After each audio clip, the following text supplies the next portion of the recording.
జగన్మోహన్ రెడ్డి గారు నిర్వహించేటువంటి కాన్ఫరెన్స్ రూమ్లో మాత్రమే నేను కూర్చున్నాను తప్ప ఆయన కుర్చీలో కూర్చోలేదు అనేటువంటిది ఒకటి గ్రహించాలి. ఫస్ట్ ఆఫ్ ఆల్ ఇదే ధూళిపాల నరేంద్ర ఎవరైతే మాట్లాడారో తెలుగుదేశం పార్టీ కార్యాలయంలో ఈయన ఎక్కడ చంద్రబాబు నాయుడు గారు ఎక్కడ ప్రెస్ మీట్లు పెడతారు, ఈయన కూడా అక్కడే ప్రెస్ మీట్లు పెడతాడు కదా.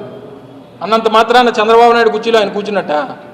కుర్చీలు లాక్కునేటువంటి రకం, ఆ కుర్చీలో కూర్చునేటువంటి రకం, వెన్నుపోట్లు పొడిచేటువంటి రకం తెలుగుదేశం పార్టీలో ఉన్నారు తప్ప వైఎస్ఆర్ కాంగ్రెస్ పార్టీలో లేరు. నేనేమి చంద్రబాబు నాయుడు లాగా కుర్చీలు లాక్కునేటువంటి రకం కాదు.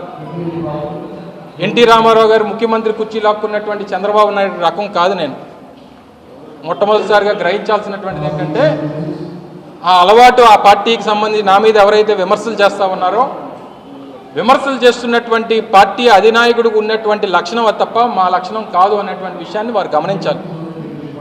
చంద్రబాబు నాయుడు గారు లాక్కున్నటువంటి కుర్చీ గురించి కానీ, చంద్రబాబు నాయుడు లాక్కున్నటువంటి పార్టీ గురించి కానీ, చంద్రబాబు నాయుడు గారు లాక్కున్నటువంటి ఎన్టీఆర్ ట్రస్ట్ గురించి కానీ, చంద్రబాబు నాయుడు గారు ఎన్టీ రామారావు మీద వేసినటువంటి చెప్పుల గురించి కానీ, ఇవన్నీ కూడా వారు గుర్తుపెట్టుకొని మరొకసారి వారిని గుర్తు చేసుకుంటూ వారిని అనాల్సినటువంటి మాటలు నన్ను అనడానికి వారు ప్రయత్నం చేసినట్టుగా కనబడతా ఉంది. గౌరవ ముఖ్యమంత్రి గారు నిన్న నిర్వహించాల్సినటువంటి కార్యక్రమం కొన్ని అనివార్య కారణాల వల్ల వారికి ఉన్నటువంటి మరిన్ని ఇంపార్టెంట్ మీటింగ్స్ వల్ల అది సెక్రటేరియట్లో ఉన్నటువంటి కాన్ఫరెన్స్ హాలు, ఆ కాన్ఫరెన్స్ హాల్లో నిర్వహించినంత మాత్రాన అక్కడ కూర్చున్నటువంటి కుర్చీలో అమర్నాథ్ కూర్చున్నంత మాత్రాన సీఎం కుర్చీలో కూర్చున్నటువంటిది కాదనేటువంటిది ఈ తెలివి తక్కువ దద్దమ్మలు ఎవరైతే ఉన్నారో, మాట్లాడుతూ ఉన్నటువంటి దద్దమ్మలు ఎవరైతే ఉన్నారో వారు తెలుసుకోవాలి.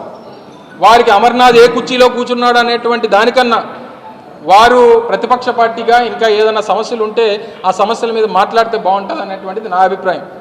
ఇంకేం సమస్య లేదు, అమర్నాథ్ ఎక్కడ కూర్చున్నాడు, అమర్నాథ్ ఎక్కడికి వెళ్తున్నాడు, అమర్నాథ్కి సీట్ ఎక్కడ ఇస్తున్నారు, ఈ తాపత్రయం వాళ్ళు వదులుకుంటే మంచిది అనేటువంటిది నా అభిప్రాయం. ఇటువంటి బుద్ధులు ఖాళీ దొరికితే ఆ కుర్చీలో కూర్చుని పోదామని చెప్పి బాలకృష్ణ మొన్న అసెంబ్లీలో ఎలా కూర్చున్నాడు చూశారు కదా. చంద్రబాబు నాయుడు జైల్లో ఉంటే బాలకృష్ణ వచ్చి చంద్రబాబు నాయుడు కుర్చీలో కూర్చున్నాడు. మేమేం అలా కూర్చోలేదే. రేపు ఖాళీ దొరికితే వెళ్ళి ఆ ఎన్టీఆర్ భవన్లో కూడా మొన్న మంగళగిరిలో వెళ్ళి బాలకృష్ణ కూర్చున్నాడు. ఏం బాలకృష్ణ అనలేకపోవా ధూళిపాల నరేంద్ర గారు? చివరికి ఆ పార్టీని ఈరోజు వాళ్ళు నడుపుతున్నటువంటి తెలుగుదేశం పార్టీ పెట్టినటువంటి ఎన్టీ రామారావు గారు కుర్చీ లాక్కున్నటువంటి వ్యక్తి కన్నా హీనమైనటువంటి వ్యక్తులు ఎవరో ఈ రాష్ట్రంలో లేరు, ఒక చంద్రబాబు నాయుడు తప్పితే. వారి గురించి మాట్లాడి ఎందుకు మమ్మల్ని అని ఏదో కూలిచ్చి గుద్దించుకున్నట్టు మమ్మల్ని ఒకటని మీరు అందరూ అనిపించుకుంటారు చెప్పండి, నాకు తెలియగలుగుతాను. అంటే పార్టీ చైర్కిను సీఎం చైర్కి CCC CM chair CM chamber అనేటువంటిది టోటలీ డిఫరెంట్. ఇప్పుడు ఒకసారి అవసరాన్ని మేరకు కాన్ఫరెన్స్ రూమ్లో వచ్చి కూర్చునేటువంటి పరిస్థితులు ఒకసారి ముఖ్యమంత్రి గారికి ఉంటాయి. ముఖ్యమంత్రి గారు అనేక సందర్భాల్లో నిర్వహించినటువంటి రూముల్లో ఇతర మంత్రులు కార్యక్రమాలు నిర్వహించేటువంటి సందర్భాలు ఉంటాయి. ఉన్నంత మాత్రాన ముఖ్యమంత్రి గారు కుర్చీలో కూర్చున్నాం అనేటువంటి మినిమం కామన్ సెన్స్ లేకుండా మాట్లాడడం నాకు తెలియగలుగుతాను. మినిమం సెన్స్ ఉండాలి కదా. నేనే వైస్రాయ్లో చంద్రబాబు నాయుడు నిర్వహించిన నేను క్యాంపులు నిర్వహించిన. జగన్మోహన్ రెడ్డి గారి దగ్గర సైనికులం మేము. అనేక సందర్భాల్లో చెప్పా, మళ్ళీ చెప్తా ఉన్నా, జగన్మోహన్ రెడ్డి గారి దగ్గర సైనికులు. జగన్మోహన్ రెడ్డి గారు అనుకుంటే ఎవరిని ఎక్కడ కావాలంటే అక్కడ కూర్చోబెట్టేటువంటి ఆ స్తోమత కానీ, ఆ స్థాయి కానీ, లేకపోతే ఇంకోటి కానీ జగన్మోహన్ రెడ్డి గారికి ఉన్నాయి.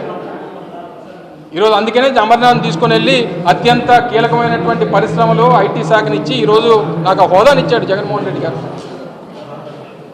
నేను ఆయన అనేక కార్యక్రమాల్లో బిజీగా ఉండడం వల్ల రాష్ట్రంలో రిలయన్స్ కంపెనీకి సంబంధించి, రాష్ట్రంలో ఆదిత్య బిర్లా కంపెనీకి సంబంధించి, వెసువియస్ అనేటువంటి ఒక పెద్ద కంపెనీకి సంబంధించి, నక్కపల్లిలో ఏర్పాటు చేస్తున్నటువంటి ఇండస్ట్రియల్ క్లస్టర్కి సంబంధించి, శ్రీకాళహస్తిలో ఏర్పాటు చేస్తున్నటువంటి క్లస్టర్కి సంబంధించి ఈరోజు అనేక కార్యక్రమాలు నేను దాదాపు 5,000 కోట్ల రూపాయలు. ఎప్పుడన్నా దీనికి కూడా సమాధానం చెప్పాలి. ఎప్పుడన్నా చంద్రబాబు నాయుడు 14 సంవత్సరాలు ముఖ్యమంత్రిగా ఉన్నప్పుడు తన మంత్రితో, తన క్యాబినెట్లో ఉన్నటువంటి మంత్రితో 9 సంవత్సరాలు ఉమ్మడి రాష్ట్రంలో కానీ, గత 5 సంవత్సరాలు ఆంధ్రప్రదేశ్లో కానీ, 14 సంవత్సరాల కాలంలో ఎప్పుడన్నా తన క్యాబినెట్లో ఉన్నటువంటి మంత్రి చేత 5,000 కోట్ల రూపాయలు సంబంధించినటువంటి ప్రారంభోత్సవాలు అలాగే శంకుస్థాపనలు చేయించేటువంటి ఆ ధైర్యం, సాహసం ఎప్పుడన్నా ఒక ముఖ్యమంత్రి చేశాడా గతంలో? ఒకసారి ఆలోచన చేయండి. జగన్మోహన్ రెడ్డి గారికి మా మీద ఉన్నటువంటి నమ్మకం,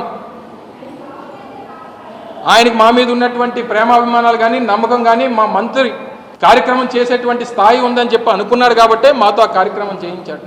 ఇవన్నీ మాట్లాడడం మానేసి ఎందుకండి మీరు నేను ఎక్కడ కూర్చున్నాను అన్నటువంటిది వదిలేసి 5,000 కోట్ల రూపాయలు పెట్టుబడులు నేను రాష్ట్రానికి వచ్చి దాని గురించి మాట్లాడవచ్చు కదా. దాని గురించి ఎందుకు మాట్లాడలేదు ఎవరును?